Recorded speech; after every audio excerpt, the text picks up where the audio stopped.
নমস্কার বন্ধুরা, পুষ্পর রান্নাঘরে তোমাদের সবাইকে স্বাগতম। আজকে চলে এসেছি, দেখো আমি আর একটা মেনু নিয়ে।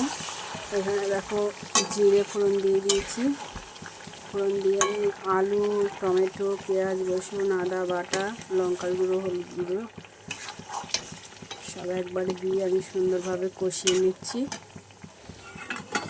আজকে আমি মাছের মাথা দিয়ে, কাতলা মাছের মাথা দিয়ে আর মাছ দিয়ে রান্না করব।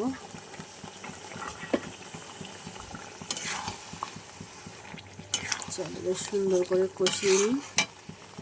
স্বাদ মতো লবণ দেবো।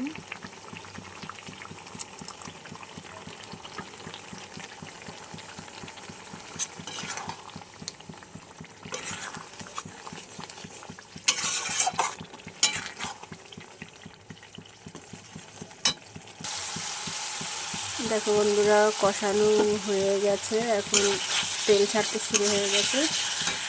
চলো এবার আমি অল্প জল দিয়ে দেবো।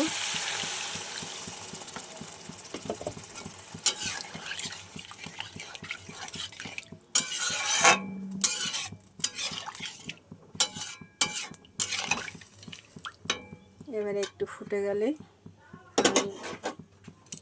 মাছ আর মাথাটা দিয়ে দেবো। দেখো বেশ সুন্দরভাবেই ফুটে গেছে।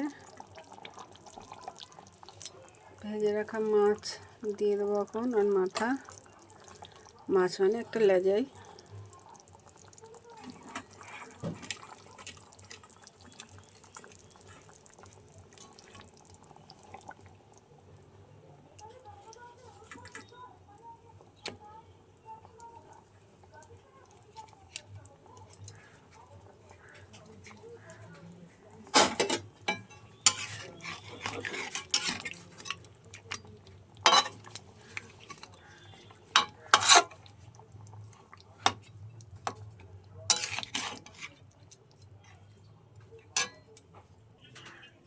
চলো বন্ধুরা, আমার মাছের মাথা রান্না একদম কমপ্লিট। ভালো লাগলে লাইক, কমেন্ট, শেয়ার করো। চলো আজকের মতো রাখি, টাটা।